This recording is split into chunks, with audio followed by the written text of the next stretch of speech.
आज आपण पाठ क्रमांक 8वा प्रियबाई हा पाठ आज आपण बघणार आहोत.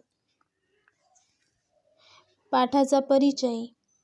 दापोलीला राहणाऱ्या उर्मिलाने टीव्हीवर बातमी पाहिली.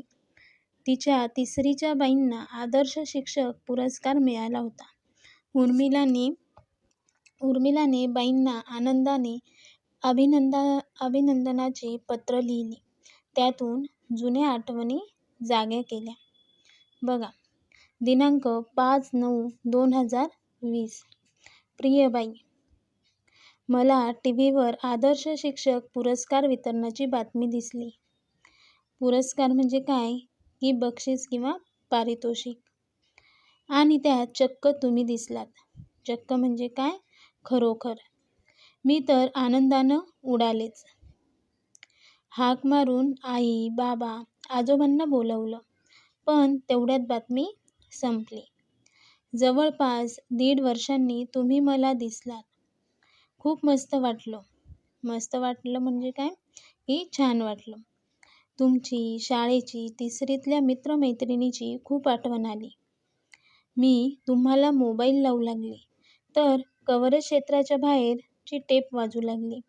आजोबा म्हणाले, अगं, या मोबाईलचं काही खरं नाही. त्यापेक्षा पत्र लिही बाईंना. कायम आठवणीत राहील त्यांच्या. मग काय, लगेच हे पत्र लिहायला बसले. बघा, उर्मिलाला बाबांनी कोणता सल्ला दिला की तू फोन लावू नको. त्या मोबाईलचं काही खरं नाही.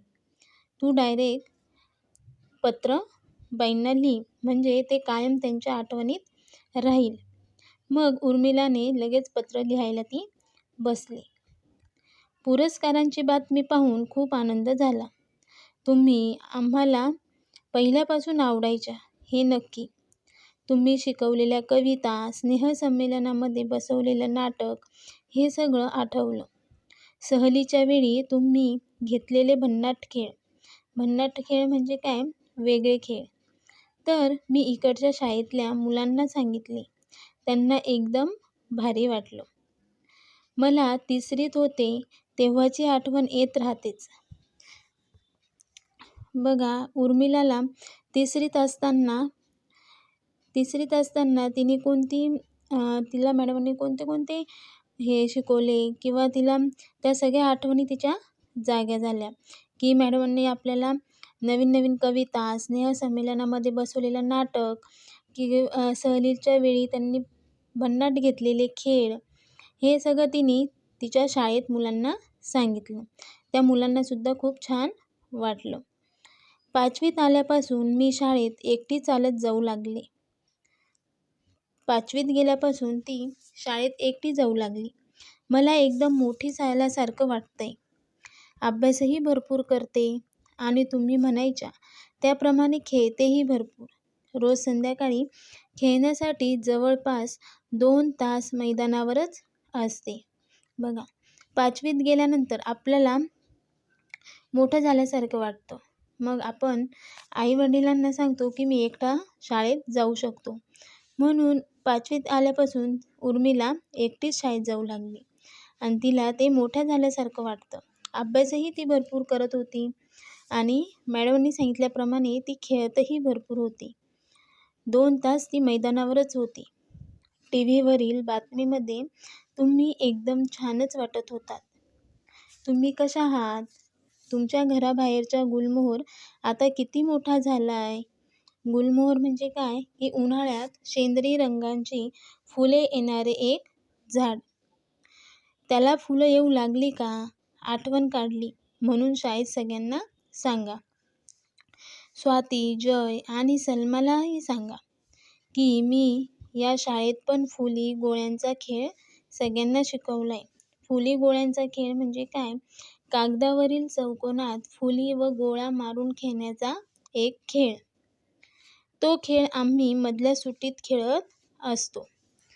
बघा, उर्मिलाने या पत्रात आपल्या जुन्या आठवणी जाग्या केल्या. म्हणजे टीव्हीवरील बातमीमध्ये तिला बाई तिच्या खूप छान वाटत होता आणि तिने बाईंची तब्येत विचारली. आणि तुमच्या घराबाहेरचा गुलमोहर किती मोठा झाला आहे, त्याला फुलं येऊ लागली का? परत तिने मित्रमैत्रिणींची आठवणही काढली. तुमच्या पत्रांची वाट पाहीन. तुमचे पत्र मिळाल्यावर मी शाळेत सगळ्यांना दाखवीन.